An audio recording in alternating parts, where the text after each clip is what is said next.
嗨，大家今天过得还好吗？欢迎大家回到信仰真相探寻节目，我是伊萨。上期节目我们提到追随使者的重要性。那么，伟大的真主不愿他的仆人生活在愚昧之中，他不仅赋予了人类发达的理智来辨别真伪，而且从人类的始祖亚当开始，就把真理已经传给了人。如古兰经中提到，谁遵守我的引导，谁在将来没有恐惧也不忧愁。亚当以后，真主陆陆续续的在各个民族中派遣使者，总数超过12.4万人。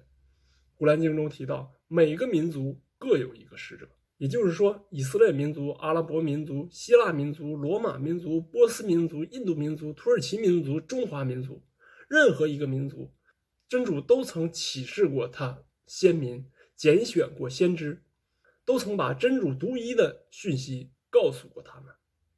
翻开历史，我们会发现，每个民族的文化都是信奉宗教的文化。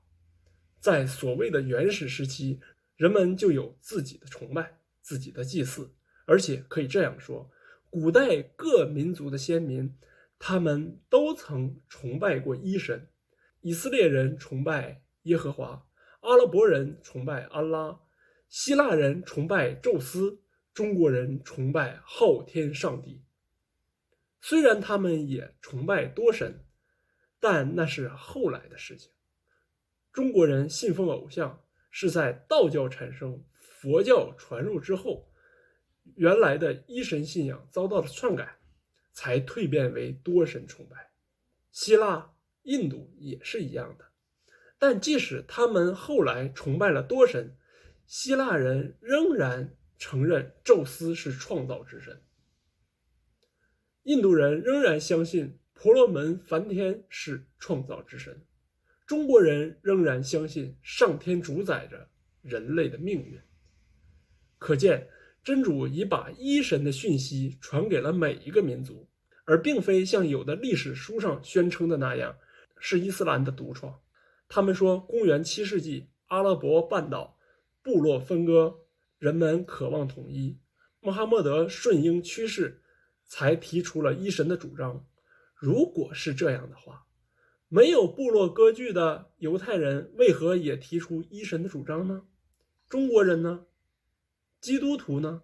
他们又为什么要信仰一神论呢？不信宗教的人宣称，原始社会人们对宇宙奥秘不了解，认为自然现象都是神在操纵，于是就信仰好多神。后来他们又从信奉多神统一成民族神，继而又发展成世界宗教所宣称的一神论。然而这种论调是站不住脚的。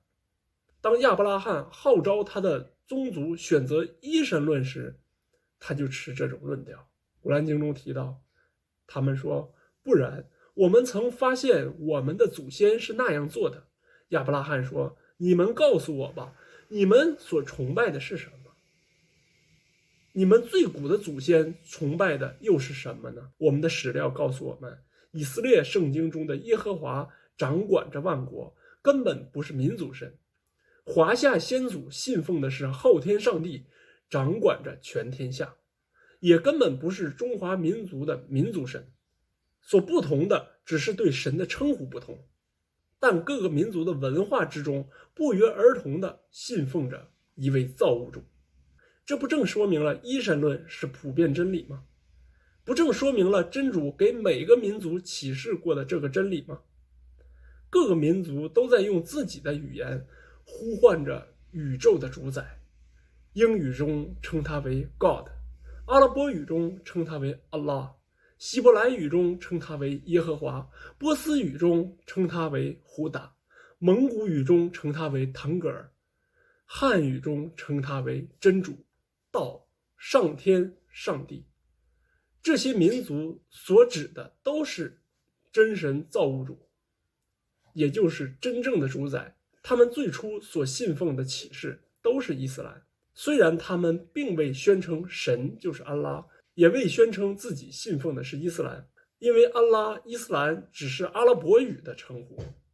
在先知穆罕默德还没有宣教之前，其民族是不可能用阿拉伯语来称呼神的，神也不会那样责成，因为古兰经中说：“我不派遣一个使者则已，但派遣的时候总是以他的宗族的语言。”所以各个民族的语言里都有对神的称呼。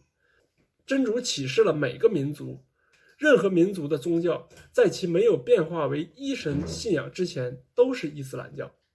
伊斯兰绝不是产生于公元7世纪，由穆罕默德所创立。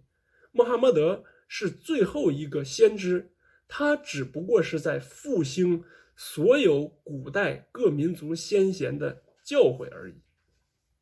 正所谓千圣一心，万古一理。穆罕默德所宣传的万物非主，唯有真主，在各民族的文化中也早有记载。上书中指出轻若昊天，而犹太人所信奉的旧约摩西十诫中开头3条便指出：我是耶和华你的神，曾将你从埃及地为奴之家领出来，除了我之外，你不可有别的神。基督徒信奉的新约约翰福音中指出，耶稣说：认识你独一的真神，并且认识你所差来的耶稣基督，这就是永生。这就非常明白地告诉了我们，真神是独一的，耶稣是神所差来的使者。其实亚当、诺亚、亚伯拉罕、约瑟、摩西、大卫、所罗门、约伯、耶稣、穆罕默德都是真主的先知。他们来到世间所宣传的真理只有一个，就是除造物主之外，绝无应受崇拜的。